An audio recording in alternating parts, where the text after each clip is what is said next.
ဆုံးရှုံးရမှာကိုစိတ်ပူနေရှင်ဆိုတာကမစားခင်ကလေးကကြားရှုံးနေရှင်ပါပဲဒီတော့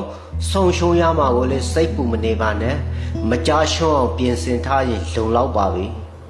ပျက်စီးနေတဲ့စိတ်သက်နဲ့ပျက်စီးနေတဲ့ခန္ဓာကိုယ်ကဝန်ဆက်ကြသွားရင်ကိုယ်ကဘာမှလုပ်ဖြစ်တော့မှာမဟုတ်ဘူးဒီတော့ပြင်ဆင်နေထိုင်ပါစေစုနှစ်ပေါင်းများစွာလွတ်စွာနေထိုင်ဖို့အတွက်စိတ်ရှမ်းမြင့်စွာကိုယ့်ရဲ့ဘဝကိုရှင်သန်ရှင်နေဆိုရင်တော့နေ့အနေငယ်လောက်တော့စိန်ကြားတဲ့အရာတွေကိုစတဲ့ပြည့်သိမ့်ပါတယ်အဲ့ဒီလိုမှနေ့အနေငယ်လောက်စိန်ကြားတဲ့အရာတွေကိုမစတဲ့ပြည့်ဘူးဆိုလို့ရှိရင်တော့နေ့ပေါင်းများစွာလွတ်ရှင်တဲ့စိတ်ရှမ်းသာရှင်တွေနဲ့ဝေးကွာသွားပါလိမ့်မယ်မနှက်ဖန်ကျေးဇူးတင်ရမယ့်အရာတွေကိုဒီနေ့လှုပ်ဆောင်ပါကိုကအရာတိုင်းကိုလူတွေကိုလိုက်ပြီးတော့ရှင်းပြနေတာတွေကိုလည်းရက်ပါအဲ့ဒီလိုလုပ်ဖို့ကိုမှဘာတာဝန်ဘာဝတ္တရားမှလည်းရှိမနေပါဘူး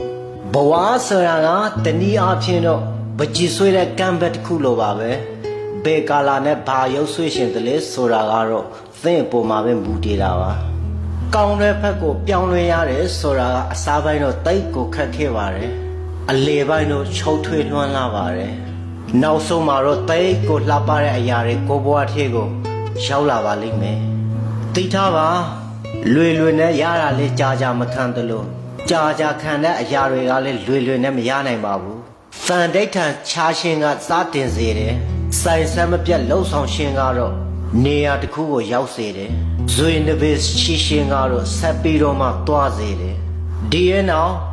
ဘာပဲလုပ်ငါလှုပ်တော့မယ်လို့သံဒိဋ္ဌံရှာမှတ်ပါငါစိုင်ဆမ်းမပြတ်လှုပ်တော့မယ်ဆိုပြီးတော့မှ consistent ယူထားပါ